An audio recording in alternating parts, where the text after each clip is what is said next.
첫 강에서는 최근 기출 흐름을 받고 과제로 나가는 거는 이 수능의 트리핀 딜레마 지문이고 그 이 수능 트리핀 딜레마 지문이 3원 불가능성이라 그래서 EBS의 연계 지문으로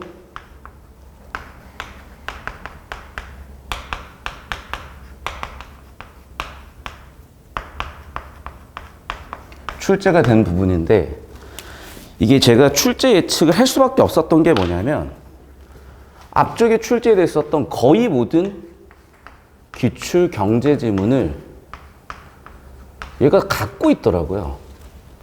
아이씨, 이거 다뤄야 되는데 이게 왜 미치는 거냐면 일단 트리핀 딜레마 자체가 상당히 경제적으로 복잡한 관계를 다뤄요. 무슨 얘기냐면 우리가 지금은 자본이 이동이 되게 자유로워요. 그러니까 무슨 얘기냐? 우리나라의 자본이 미국에 투자를 할 수도 있고, 뭐 사우디 아랍계 자본이 일본에 투자할 수도 있고, 이렇게 국가 간 자본 이동이 자유로워요.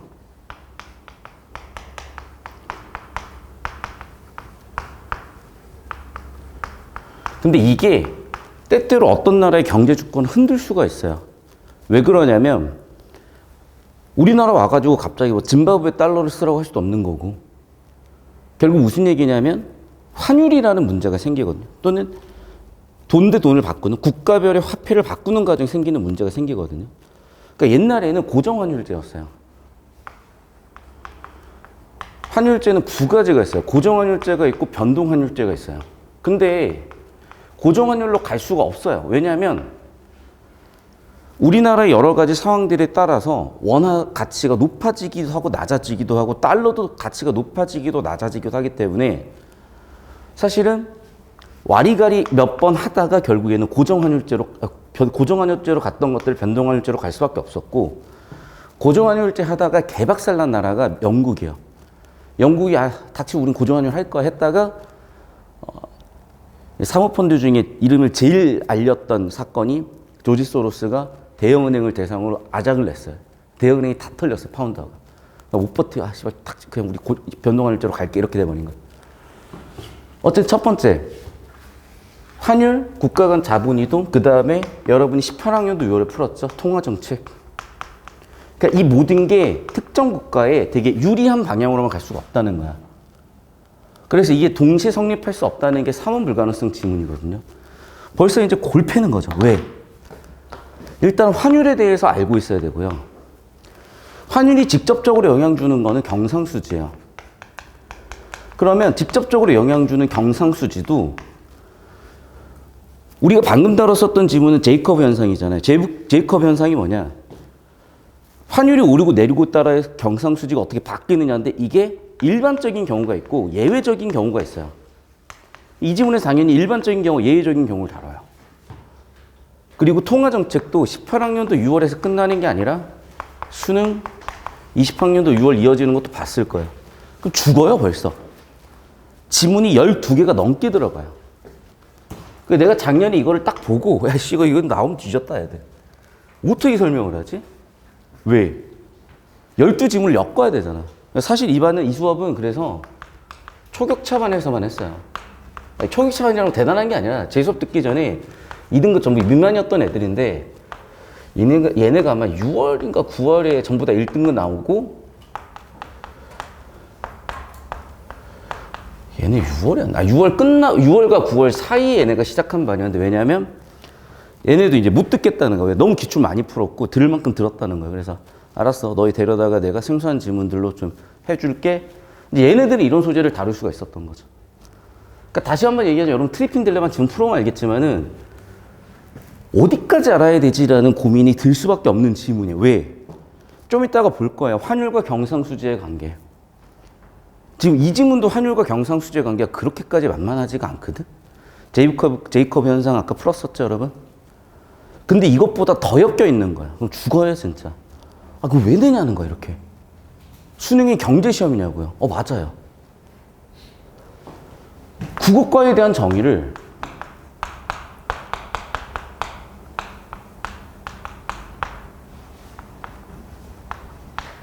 과거에는 전통적으로는 말 그대로 전통적인 국어과 역할도 있지만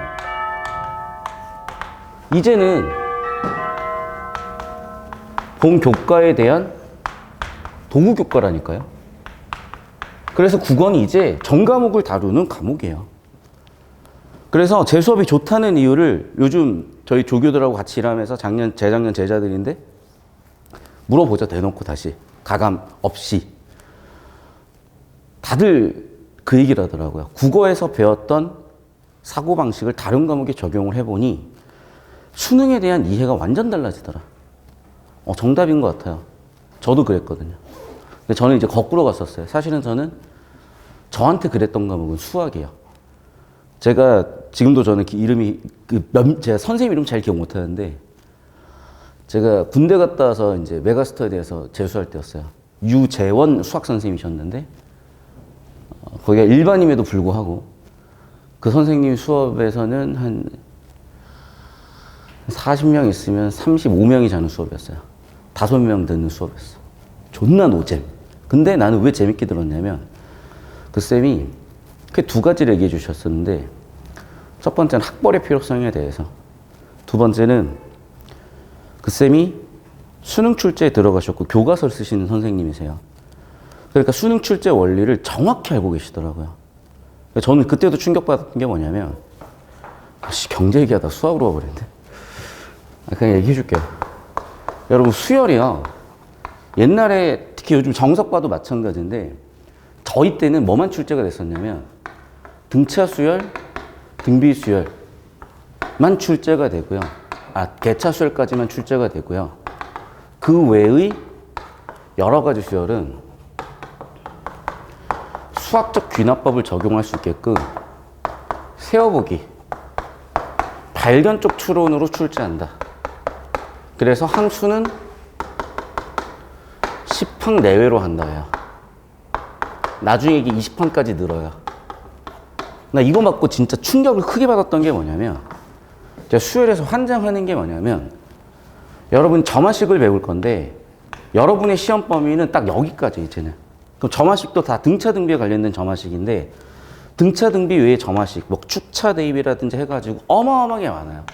축차 대입도 고배 축차 대입이 있고 하배 축차 대입이 있어요. 그 외에 여러 가지 수열이 뭐가 있었냐? 조화 수열이 있고요. 몇 급수 있고요. 피보나치 수열이 있고요. 별의별 수열을 다 배웠어. 그러면 당연히 여러분 이거 되게 중요한 거 잘 보세요. 우리가 최상위권이 됐어. 그럼 뭐가 안 되겠니? 등차 등비 수열이 안 되는 게 아니에요. 나머지가 안 돼. 그런데 충격적인 건 뭐냐면 시험 범위는 얘만 나오잖아. 그러니까 사실은 다 쓸데가 없는 거야.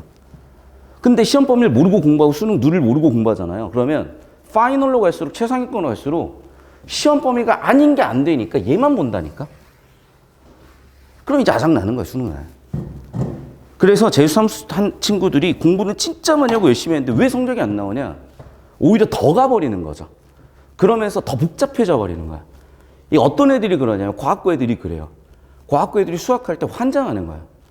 여러분 여기 수학 선생님 중 황전 쌤 계시잖아요. 그 쌤이 제가 아는 전국에서 의대생 보내는 수강생 비율이 제일 많은 쌤인데 그 쌤이 저한테 그 얘기를 해주더라고요. 과학고 애들 진짜 특이하다. 설명회 또 오감에 들었던데 제가 딱 그때 그 얘기를 그 말이구나라고 들었던 게 뭐냐면 이런 수학의 문제를 하나를 풀 때 필요한 개념들을 이런 함에다가 집어넣는다고 봤을 때 시험 범위의 것만 집어넣어야 되는데 과학고 애들은 아는 게 많으니까 별의별 잡다한 거 다 넣어가지고 오히려 문제를 꼰다는 거야. 그 느낌이었다. 이때 내가 되게 큰 충격을 받아서 수능 출제 원칙을 다시 들여다보기 시작을 했어요. 보이더라고요, 제 눈에도.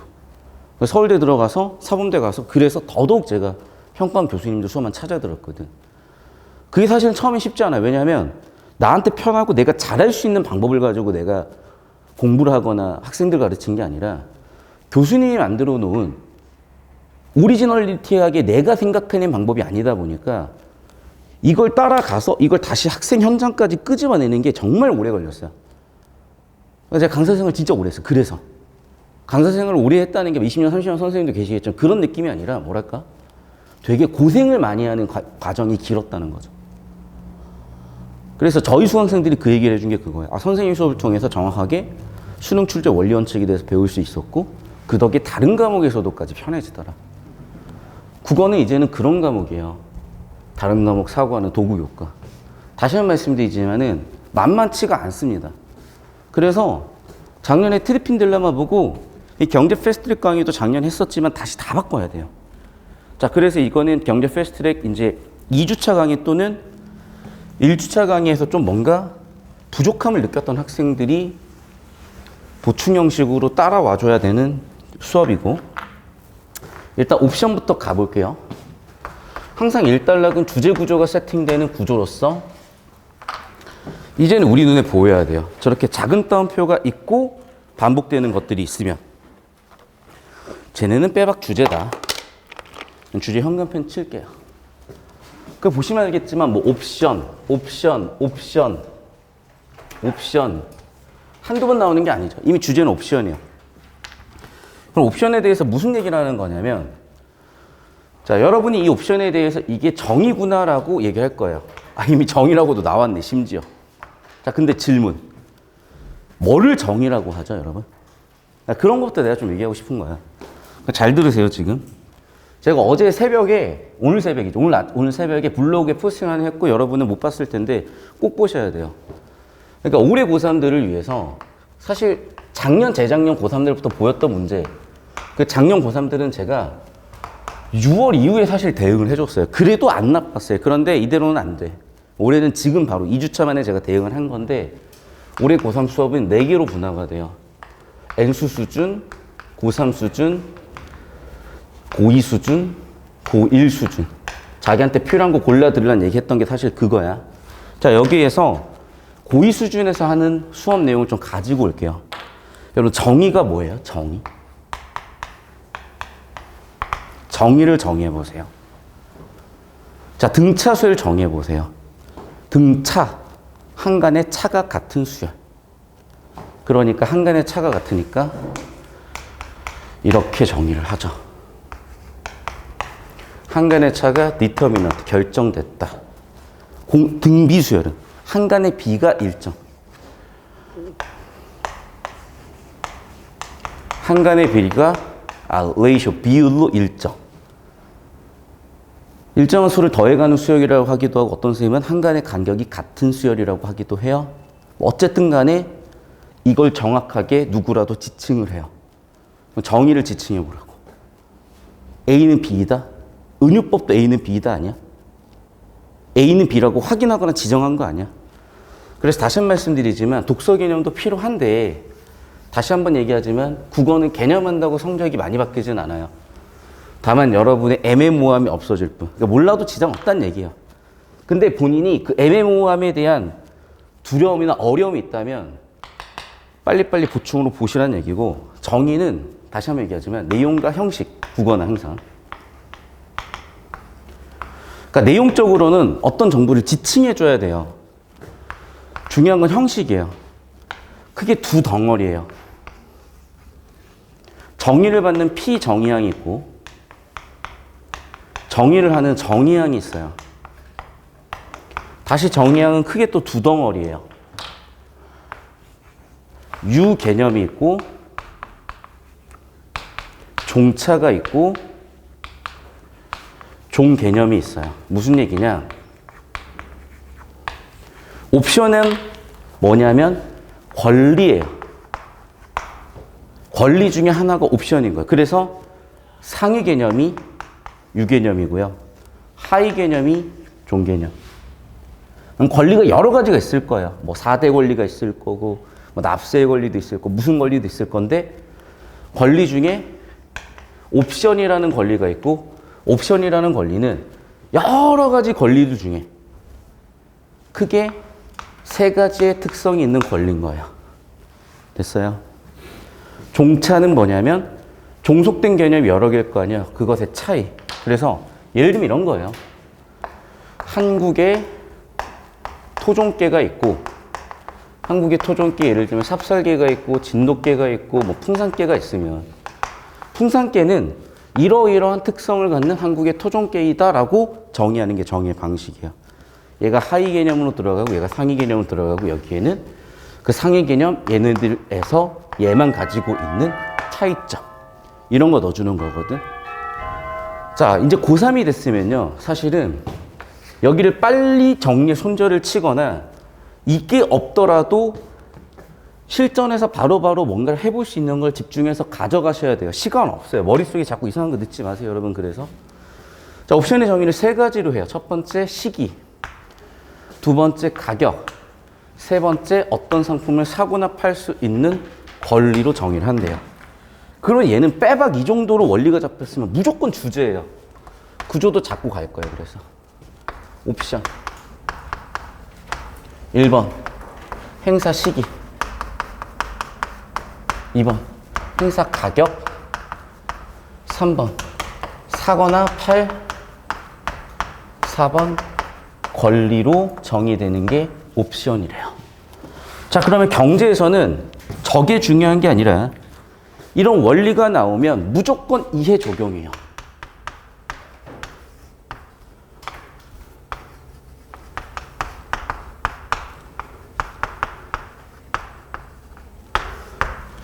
그래서 이 원리를 그대로 예시 적용할 거고 찍어주세요. 쌤.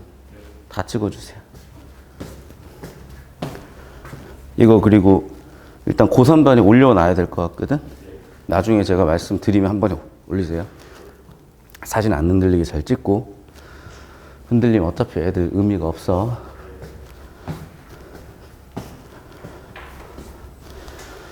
다시 좀 쓸데없는 거. 예를 들면 금융상품을 떠올리기 쉽지 말고 우리 주에는 자, 이런 얘기 다 필요 없는 게 뭐냐면 결국에는 주제인 옵션을 도입하기 위해서 강조하기 위해서 쓰는 말들일 뿐이에요.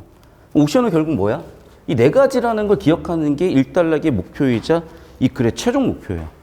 자, 그럼 이 네 가지를 뭐 어떻게 하라는 거지? 라고 하면서 오는데, 아니 탈레스는 어떻고 기하의 아버지 아리스토텔레스인지 뭐 저기 누구예요? 피타고라스인지 누구면 어떠냐고. 기하의 아버지면 어떻고 음악의 아버지면 어때요? 하나도 안 중요해. 중요한 건 뭐라고? 이 단락에서 예시로서 설명을 해주게. 이 단락에서 예시로 설명을 해줄게 얘들아. 자, 이제 이해해볼 거야. 옵션 우리 이제 배웠죠?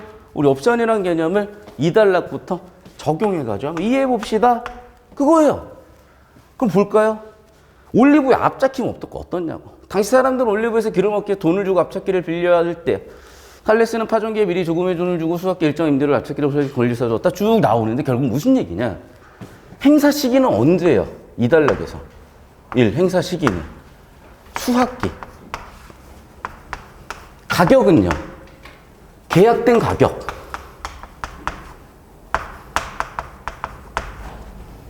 파종기에 미리 조금의 돈을 주고 수학기 일정한 임대료. 일정한 임대료. 그 다음에 수학기에 앞찾기를 임대할 권리를 샀죠. 됐어요? 그럼 여기에 추가되는 개념이 하나 더 있어야 돼요. 뭐? 파종기에 미리 조금의 돈을 주고. 잠깐만. 여기 옵션에 없었던 정보, 5번째 정보. 파종기 일정한 돈을 줬대요. 이게 뒤쪽 지문에 나오죠. 그게 뭐였던 거야? 옵션 프리미엄이었던 거예요. 됐어? 그러니까 프리미엄이라는 건 일종의 보험료 같은 개념이에요. 그러니까 보험료율 기억나죠? 저번 주 수업 들었던 친구들은 CDS 프리미엄 기억나죠? 걔도 프리미엄이고 얘도 프리미엄이잖아. 그러니까 프리미엄 표현을 여러 가지 쓰는데 보통 보험료율을 지칭하는 표현이에요. 그러니까 옵션도 일종의 보험료 중에 하나인 거야. 나중에 설명 자세히 드릴 거예요. 이건 뒤쪽에 나오니까 일단 여기까지 잡고, 그러니까 설명을 해주는 거예요. 자, 이 설명은 희한하네요. 오늘 이 반이 좀 더 이해를 잘하는 분위기인데 뭔가? 여기다 설명을 좀 해드릴게요. 무슨 얘기인지. 왜냐하면 이 정도로 이해를 했어야 돼. 고3 학생들인데. 근데 어제 또 고3 수업했는데 어제 또 이해를 못 하더라고. 그래서 잠깐만 설명을 해드리면 이런 거죠. 자, 예를 들면 1월이 파종기라고 한번 해볼게요. 파종이 뭔지 알지? 씨앗 뿌리는 날. 10월이 수확기라고 해볼게요. 그러면 앞찾기를 소유한 사람은 맨날 놀다가 이날만 돈 벌어요. 그러면 물론 이제 자기의 재무상을 잘 준비하고 그러면 좋겠지만 탈레스가 그러는 거야. 야, 소유자야, 내가 일단 이때 너한테 옵션 프리미엄을 좀 줄게. 그리고 내가 이때 너한테 임대료도 줄게. 나랑 계약하자. 오, 좋은데? 잠깐만. 이날도 돈 주고 이날도 돈 준다고? 자세히 얘기해봐. 자, 이 옵션 프리미엄은 뭐냐면 내가 너한테 어떤 권리를 살 거야. 권리에 대한 대가로 줄게. 좋아. 어떤 권리인데? 그 권리는 뭐냐면 너 대충 임대료 받는 거 있잖아. 그거 한 5%만 싸게 해줘가지고 네가 받는 임대료가 평소에 100이면은 예를 들어 평소에 한 110이면은 나 이거 한 100에 임대할 수 있게 해줘. 옵션 프리미엄 얼마 줄 건데? 한 10 정도? 아니, 좀 더 줘봐. 한 20 정도 줄게. 알았어. 오케이. 콜. 이렇게. 자, 그러면 보세요. 탈레스는 돈을 어떻게 버는 거냐? 둘 중 하나인 거야. 자, 봐. 그러니까 물론 좀 더 디테일하게 확률을 따져봐야 되겠지만 단순하게 생각을 해볼게요. 평소보다 풍작일 경우가 있고 흉작인 경우가 있을 거라고. 그러면 풍작이면 당연히 어떻게 돼요? 압착을 많이 해야 되니까 임대료가 오를 거 아니야. 그러면 평소에는 110 정도였던 임대료인데 갑자기 200으로 치솟았다고 쳐봐요. 오케이? 근데 얘는 지금 얼마에 임대할 수 있는 권리를 사놨냐면 100에 임대할 권리를 사놨어. 임대하는 거야, 100에. 권리를 갖고 있으니까. 그럼 얘는 얼마 벌겠어요? 100을 버는 거지. 이해됐어요?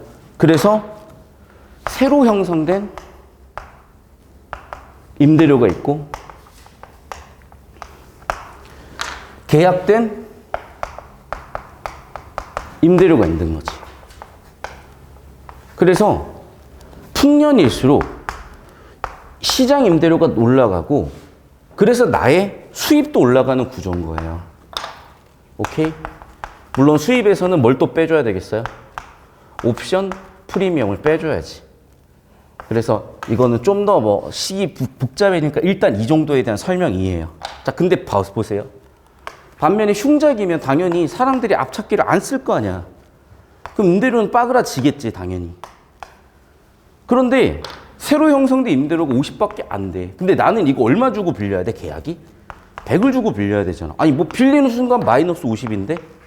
그럼 나는 어떻게 하면 돼요? 권리 포기. 그럼 권리 포기하면 나는 안 빌려도 되고 이 돈 손실이 안 나도 돼. 하지만 이미 얼마를 냈어? 옵션 프리미엄 20을 냈다고. 그래서 풍작으로 가더라도 얘는 옵션 프리미엄만큼의 손실만 나는 거예요. 지금 무슨 얘기예요? 수입은 비례해서 올라가는데 손실은 고정돼 있다고요. 이게 뭐냐면 뒤쪽 지문에 나오죠. 그래, 또 두 번째 중요한 개념. 자, 옵션을 쓰면 옵션을 사는 이유가 있어야 될 거 아니야. 옵션을 왜 사느냐? 있어 보이게 얘기하면 커우즈. 옵션을 사는 이유는 뭐 때문이다? 수익의 비대칭성 때문이다. 그래서 수익의 비대칭성, 옵션 대상, 기초상품의 가격이 오르면 나도 수익이 비례해서 올라가지만 가치가 작살나더라도 손실은 비례하지 않고 일정해버리더라. 대칭이 안 되잖아요. 가치가 올라가 수익도 올라갔으면 가치가 떨어져 손실도 내려가야 하는데 손실이 그래서 대칭이 아니구나, 비대칭이구나. 수익은 올라가는데 손실은 일정하구나. 이게 이 글의 전부예요, 사실은. 이런 글을 눈으로 읽고 눈으로 왔다 갔다 해서 푸는 게 당연히 가능은 하겠지만 옛날 지문이니까 정보량도 적으니까 그런 학생들이 어떻게 고득점을 하겠어요? 그런 학생들한테 전문 점수 주고 싶겠냐고, 여러분이 출제자라면. 그래서 요즘은 아무리 정보량이 많고 어려워도 이해가 안 되면 안 풀리는 거예요. 옛날 지문들은 그래서 해설지도 특정 단락 특정 부분을 가지고 발췌도로 해설을 해놓는데 요즘 지문 해설을 보면 봐도 이해가 안 돼. 왜 그러냐면 애당초 이게 이렇게 설계됐었던 건데 옛날 지문들을 약간 오히려 꼼수처럼 풀어낸 거죠. 그래서 3단락의 수익 비대칭성 원리 나왔고 옵션 프리미엄에 대한 개념까지 3단락 주제. 그래서 4단락에 예시가 나오죠.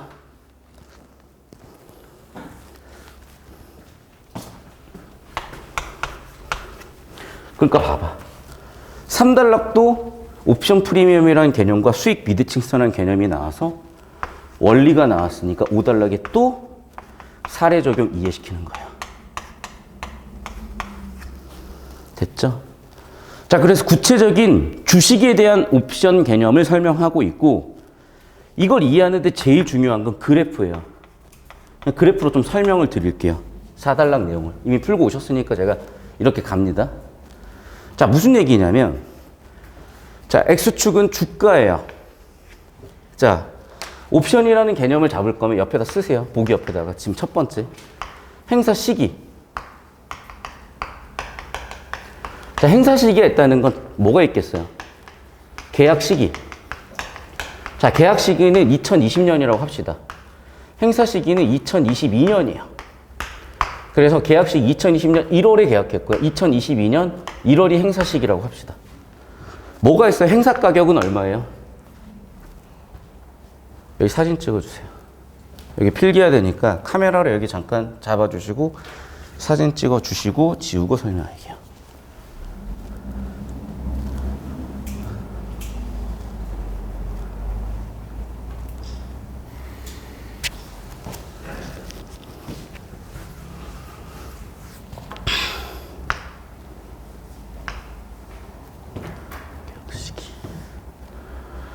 행사 가격은 1만 원이에요. 그리고 이제 2년 후에 주식 가격을 가지고 볼 텐데 1만 원의 주식을 살 권리겠죠. 그리고 옵션 프리미엄은 얼마였냐면 1,000원.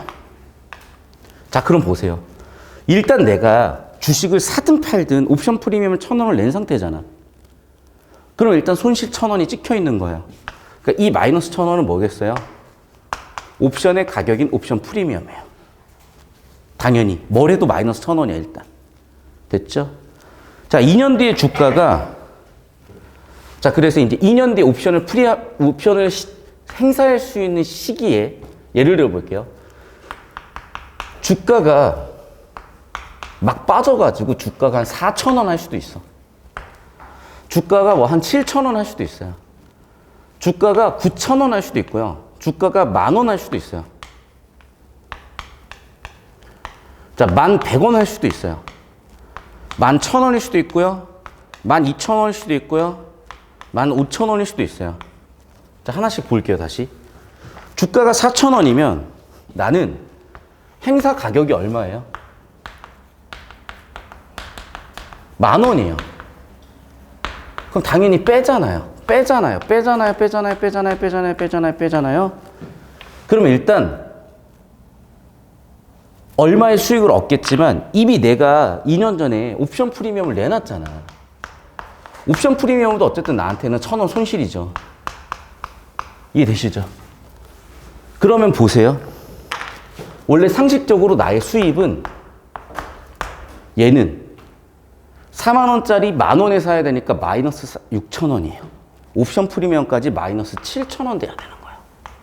얘도 마이너스 3,000원, 마이너스 1,000원에서 마이너스, 갑자기 계산이 안 되냐? 마이너스 3,000원, 마이너스 4,000원이 돼야 돼요.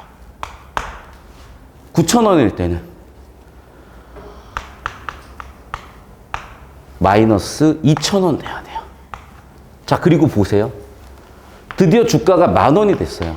나는 10,000원에 살 수 있어요. 그러면 여기서 제로지만 이미 옵션이 마이너스 1,000원 들어가 있으니까 수익은 마이너스 1,000원이에요. 그런데 잘 보세요. 내가 15,000원이 됐다면 주가가 행사 가격이 10,000원이기 때문에 옵션 프리미엄 1,000원을 빼더라도 내가 벌어들이는 수입은 플러스 4,000원이에요. 12,000원일 때도 마찬가지. 플러스 1,000원 더 할 수 있어요. 여기까지 이해되셨어요? 자, 그런데 아까 얘기했었죠. 아니, 내가 행사할 수 있는 가격이 10,000원인데 뭐하러 주가를 4,000원짜리를 사요? 안 살게. 나 포기할게. 그냥 그 권리 포기할게. 해버리면 옵션 프리미엄만 내면 끝인 거야. 이미 냈던. 이해됐어요? 그래서 주가가 10,000원 이하일 때는 살 필요가 없는 거야. 그러면 수익도 당연히 옵션 프리미엄인 마이너스 1,000원만 되는 거예요. 어떤 경우더라도. 그래서 이거를 그래프로 표현하면은 주가가 10,000원일 때까지는 그냥 포기를 하면 되는 거고, 그래서 옵션 프리미엄 마이너스 1,000원으로 고정이라고요. 손실은. 이해됐어요? 되게 영리한 거지. 주가가 떨어져도 나는 손실이 마이너스 1,000원 이하로 떨어지진 않는 거야. 그런데 주가가 1,100원만 돼도요, 난 얼마 주고 샀냐면 10,000원 주고 샀어요. 그러면 나는 뭐냐면 마이너스 900원이야. 즉 손실 1,000원 날 걸 100원이라도 줄일 수가 있어요. 주가가 11,000원이요. 10,000원 주고 샀어요. 1,000원이 남았지만 일단 냈었던 옵션 프리미엄 1,000원 때문에 남는 건 0원이에요. 그래서 11,000원일 때는 수익이 0으로 보이는 거예요. 하지만 이때부터는 주식이 오름에 따라서 수익도 올라요. 그래서 주식이 12,000원이 되면 나는 플러스 1,000원 버는 거고요. 주식이 13,000원 되면 플러스 2,000원. 주식이 14,000원이 되면 플러스 3,000원. 주식이 15,000원 되면 플러스 4,000원. 그래서 그래프를 그려봤더니 얘는 대칭적으로 올라가죠. 비례해서 올라가죠. 그래서 정리하면 주가가 오르면 오를수록 나는 수입은 올라가요. 당연히 이때는 옵션을 행사하는 기간이겠죠. 반면에 이때는 주가가 아작이 나요. 하지만 나의 손실은 옵션 프리미엄만큼만 이에요. 유지가 돼요. 포기해버리면 그만이에요. 축을 기준으로 대칭적이지 않죠. 행사 가격 10,000원을 기준으로 주가가 오르면 무조건 이득이지만 떨어져도 손실은 대칭적으로 내려가지 않잖아요. 비례해서 내려가지 않잖아요. 비대칭이네요. 개이득. 그래서 옵션을 행사하는 거구나가 된 거예요. 그럼 이렇게 좋은 옵션을 왜 경영자한테 주냐는 거죠, 이제. 5달러. 그래서 거기까지 엮어놨어요. 제가 왜 여기까지 디테일하게 설명을 하냐면, 여기 여러분 받았던 교재에, 이거 영상 듣는 친구들은 순서가 조금 바뀔 수가 있는데, 교육청을 제가 넣어놓은 게 있어요. 그래서 여러분, 어딜 보시면 되냐면, 잠깐만요. 왜 빠졌냐? 18페이지. 혹시 이거 18페이지 있는 친구들 있어요? 토요일날 왔던 친구들은 18페이지 받았을 텐데, 지문으로 보여드릴게요.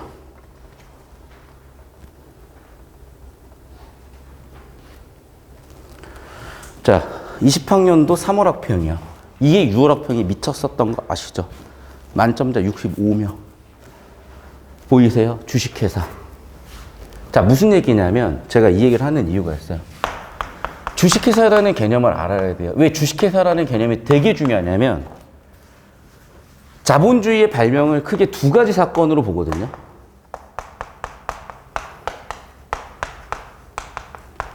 자본주의는 주식회사와 은행 두 개가 생겨나면서 시작될 수가 있었어요.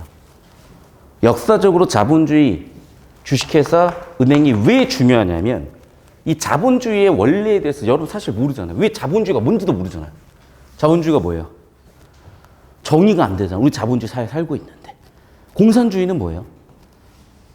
모르잖아. 뭐 나쁜 거예요. 이 정도만 알고 있지. 저 윗나라랑 옆나라 하고 있는 거 이 정도만 알고 있지. 다시 한번 얘기하지만 알아야 된다니까. 그래서 이제는 이 본질에 대해서도 다룰 때가 왔고 다뤄줄 거야. 근데 다시 볼게요. 주식회사는 뭐냐면 주주들이 낸 자본금을 가지고 이걸 가지고 영업활동을 해요. 이 개념이에요. 그리고 영업활동을 한다는 거는 수입을 높이려고 하는데 직접적으로 수익을 높여가지고 주주들한테 낸 자본금만큼의 이득을 다시 줄 수도 있어요. 그래서 이렇게 한테 주주들한테 첫 번째 이득을 줄 수도 있고 두 번째는 뭐냐면 주식회사의 수익성이 높아지면 당연히 주식회사의 가치가 높아지고요. 그러면 당연히 주주들이 가지고 있는 주식의 가치도 높아져요. 그럼 주주들은 주식의 가치가 높아졌으니까 자산 가치가 높아진 효과도 있겠죠. 그럼 보세요. 지금 주주들이 전부 다 참여해가지고 경영할 수는 없으니까 CEO를 선임해가지고 기업 경영을 할 건데 왜 CEO한테 주식에 대한 옵션을 주냐는 거죠. 간단하지. 왜 주겠어? 좋으니까. 왜 좋을까? 보세요. 자, 내가 주식 옵션을 받았을 때 주가는 나한테 10,000원이어야 이득이에요. 어쨌든 10,000원보다 높아져야 이득이에요. 높아져야지. 그럼 당연히 내가 주식 옵션을 가지고 있으면 난 어떻게 하려고 하겠어? 주식을. 높이려고 하겠죠. 그거야. 됐나요? 여기까지 하면 이제 답은 다 나와요. 그래서 실장님 여기 한 장면씩 다시 한번 촬영해 주시고 한 장면씩 30초씩, 아니 10초씩만 잡아주세요. 영상으로 보는 친구들이니까 스톱하고 보면 필기하면 되니까 사진은 다 찍어주시고. 잠깐만요. 여기 잠깐. 블랭크로 바꿀게. 블랭크로 바꾸고 다시 찍어. 아니네. 얘는 그거네. 바꿔야 되죠. 그래프를.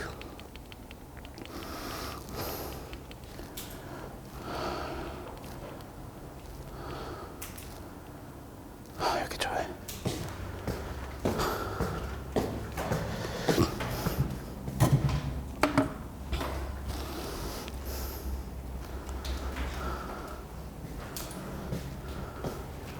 시초씩 잡아주시고 필기도 하셔야 돼요. 자, 잘 들으세요. 지금 이 문제를 푸는 데는 당연히 필요 이상으로 제가 설명을 했고 필요 이상으로 내용 정리를 했어요. 이유가 뭐냐. 아니 뭐 이 지문만 풀고 끝나냐고요. 우리가 06학번 될 거 아니라니까. 2, 3학번 이상이 될 거예요. 그러면 이 기출인 트리핀 딜레마를 보면 진짜 경제 멘탈 박살난다니까요. 근데 딱 이 지문부터 이제 다음 지문까지 보고 나면 여러분은 무조건 느껴요. 뭐라고? 이거는 무조건 해야 되는 거다. 알고 있어야 되는 거다. 왜 알고 있어야 되는지는 간단하죠. 요즘 시대에 경제 지식 없는 건 여러분 원시인 시절 한 3,000년 전 기준으로 수렵, 채집, 농경의 지식이 없는 거랑 똑같아요. 그냥 생존 불가입니다. 그리고 제가 지금 구조도로 잡아드린 이 내용 외에 문제 푸는데 필요한 정보는 없어요. 그러니까 실질적으로 여러분이 한 400단어 정도 되는 지문들을 꼼꼼하게 다 읽고 다 풀면 좋겠는데 그게 무슨 능력이 필요한 거예요? 부지런하기만 하면 되지? 그런 걸로는 사고력 측정 시험에서 변별되지 않아요. 그래서 정보 가치를 뽑아낼 수 있느냐? 그래프로 그려볼 수도 있느냐? 그러니까 이런 걸 내는 거지. 아니 그래프 읽은 능력을 물어볼 필요가 없으면 뭐하러 그래프로 냅니까? 줄글로 물어보면 되지.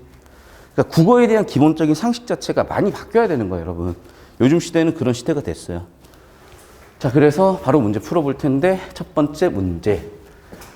이거 세부 내용 일치 확률은 13%밖에 안 된다고 했습니다. 그냥 대부분 주제랑 구조. 그래 전개 방식 묻는 문제다. 근데 전개 방식에 대해서 자신이 없으면 고2 학생들을 대상으로 한 기초 영상 수업을 빨리빨리 들어라. 옵션을 왜 매매할 수가 없어. 상식적으로. 그리고 옵션 뭐 사고 팔 권리고 물론 이제 옵션에 대한 개념 정의를 정확히 알아야 되는데 선생님 옵션이 뭔가 사고 팔 권리지 옵션이 거래가 될 수 있나요? 다시 한번 얘기하지만 그런 존나 쓸데없는 거는 물어볼 확률이 13%가 안 된다니까요. 그래서 저는 그냥 일단 물음표 치고요. 넘어갈게요. 정답 확률도 낮은데. 2번 선지. 맞잖아. 자, 보세요. 이것 덕분에 뭐가 나오는 거야? 수익 비대칭성이 나오는 거야. 그래서 가치가 오르면 행사에서 나의 수익은 비례하지만 가치가 떨어지면 즉 행사 가격보다 가치가 떨어지면 행사하지 않으니까 당연히 비례해서 수익은 일정하단 말이야. 즉 손실은 일정. 옵션 프리미엄. 맞죠? 당연히 정답 2번이고 제가 왜 여기다가 공을 들여 썼냐면 이걸로 다 풀릴 거예요. 좀 이따 보시면 알겠지만. 그리고 상식적으로 생각을 해. 옵션 행사 가격을 왜 행사 시기에 가서 결정을 해. 옵션 계약하는 시점에 결정을 하겠지.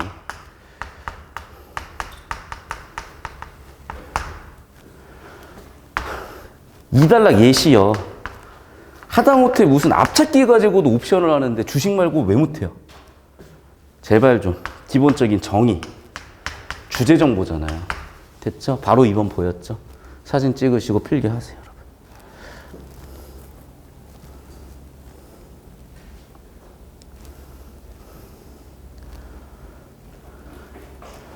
원래 제가 작년까지만 해도 이 정도 지문을 이렇게 친절히 설명하지 않고 진짜 쫙쫙 털어버려요. 그냥 한 3분 만에 풀 수 있게끔.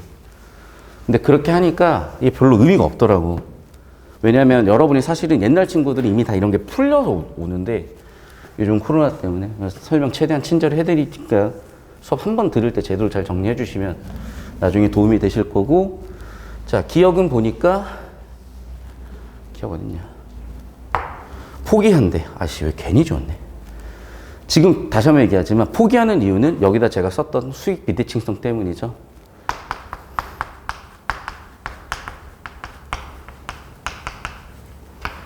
그래서 행사 가격보다 가치가 오르면 행사해서 수익은 당연히 비례해서 오르지만 가치가 떨어지면 행사를 하지 않고 포기하고 손실은 일정해버리더라. 그럼 보세요. 주식 옵션 53번 다시 볼게요. 기억의 이유. 포기하는 이유. 이것 때문에 5번이죠. 포기하는 이유. 같이 떨어져서 행사 안 하는 게 손실 일정하니까. 행사하는 순간 나는 마이너스가 이렇게 찍히니까. 근데 포기하면 이 마이너스는 전부 다 1,000원으로 찍히면 되니까. 됐나요? 결국 5번 선지 원리도 어디서 온 거야? 수익 비대칭성에서 온 거야. 얘도 어디서 온 거예요? 수익 비대칭성에서 온 거야. 자, 얘도 결국 뭐예요? 수익 비대칭성을 설명하는 그래프예요. 행사 가격인 만원을 기준으로 가치가 올랐을 때 정비례, 내려가도 역시 정비례로 깎여야 되는데 안 깎이고 일정해버리네. 대칭이 안 되네. 왜?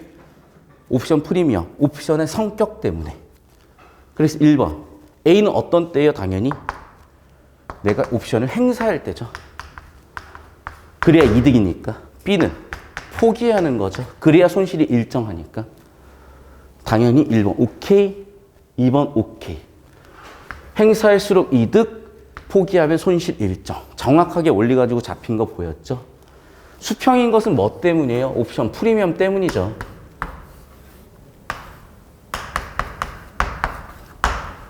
(4번) B가 가로측에 0보다 아래 위치하는 것은 그러네. 옵션 프리미엄 때문이군. 2, 3, 4 선지가 다른 줄 알았는데 다 똑같은 얘기죠, 결국에는. 옵션 프리미엄에 대한 얘기, 옵션 프리미엄에 대한 얘기 보여요, 이렇게. 그러니까 절대 선지 하나하나 놓고 OX, OX 아니라니까. 그런 게 있긴 해. 근데 그런 걸로 애들 별말 잘 안 돼요. 뭐하러 그걸 설계를 해요? 그럴 거면 OX 문제 되지 뭐. 기억, 니은, 디귿 해놓고 저기 수학이나 탐구처럼 고르시오 이렇게 내겠지 뭐. 뭐하러 이걸 오지선다로 내냐고요. 오지선다로 낸다는 것 자체 중에 하나가 뭐냐면 이렇게 사고 흐름을 조정해 볼 수가 있는 거예요. 마지막 5번 선지 볼게요. A와 B 모양이 다른 것은 수익의 비대칭성을 보여주는 것이다. 맞네. 수익의 비대칭성. 맞네. 정답 뭐야? 적절하지 않은 거. 어딨냐? 행사하지 않는 거지. 그렇죠. 포기하는 경우네. B니까. 맞아요. B 포기하는 경우. B 포기하는 경우. 보였죠? 결국에는 모든 정답이 수익 비대칭성에서 나오는구나. 그래서 큰 정보를 털어놓고 뭔가 안 보였을 때는 좀 더 디테일하게 들어가면 큰 정보가 고정이 되어 있으니까 좁힌 정보를 확인하기도 쉬운데 그런 거 저런 거 없이 하나씩 찾고 있잖아요. 어딘가에서 눈 깜짝하는 순간 잘못 보고 실수한다고. 100% 실수한다는 게 아니라 뭐하러 굳이 실수할 확률을 만들어요. 어차피 주제 구조 잡으면 정답 거의 다 보이는 상황에 안 보일 때만 디테일하게 들어와 주시면 되는데 사진 찍어 주시고요.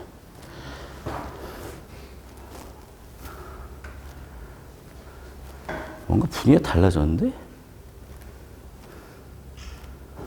진짜 뭔가 반 분위기가 달라졌어. 너 저번 주랑 뭐가 달라졌니? 뭐가 달라졌는데 진짜 반 분위기가? 뭐지? 자, 그 다음에 55번 봅시다. 니은의 목적.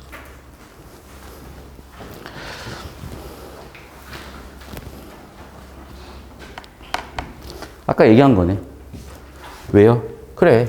아, 이것도 심지어 수익 비대칭성이야. 왜? 잘 보세요. CEO에게, 경영자에게 옵션 프리미엄, 옵션을 줬어요. 그럼 얘는 당연히 주가가 올라야 옵션을 행사하고, 그래야 자기 수익도 늘 거잖아요. 그럼 보세요. 일단 CEO한테는 주가가 올라야 자기도 수익이죠. 그럼 당연히 CEO는 주가를 낮추려고 하겠어? 올리려고 하겠어요? 올리려고 하겠지. 됐나요? 아니, 정답이 2번이 있는데 왜 1번 틀린지를 보고 있어? 노동자 복지 증직이 어디 나왔어요? 도대체 지문에 뭐 어떻게 이걸 판단할 거야? 그럼 꼭 이제 학생들이요. 선생님 뭐 위험한 얘기 막 이런 거 얘기해요. 이제 다시 한번 얘기하지만, 그래, 주제 구조 잘 잡으라고. 주제 구조가 사업의 위험성에 대한 거냐고요. 주제 구조가 복지냐고요. 주제 구조가 사업에 다각화냐고요. 주제 구조가 뭐야? 왜 옵션을 써요? 옵션이 뭐예요? 아, 수익 비대칭성 때문에 주가가 오를수록 이득이구나. 그러면 그걸 줬으면 당연히 주가가 오르도록 하겠지. 됐어? 주제 구조를 봐야지. 이걸 발췌독으로 보면서 정보 가치가 떨어지면 도대체 뭘 묻는지를 모르고, 그럼 이상한 내피셜 들어가고 선생님 뭐 이러면서 이제 3번 정답 아니에요? 이러고 있다니까. 그냥 틀린 사고 고치려고 하지 말고 그냥 묻어두세요. 이렇게 가세요. 이렇게 사진 찍으시고,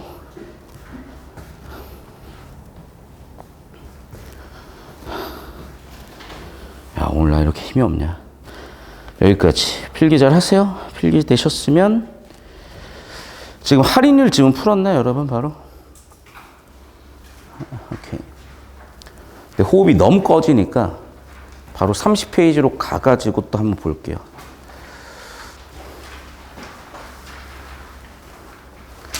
그 다음에 32페이지로 갈 건데, 혹 32페이지 푼 사람 손? 아직 못 풀었다 손? 오케이, 알겠어요.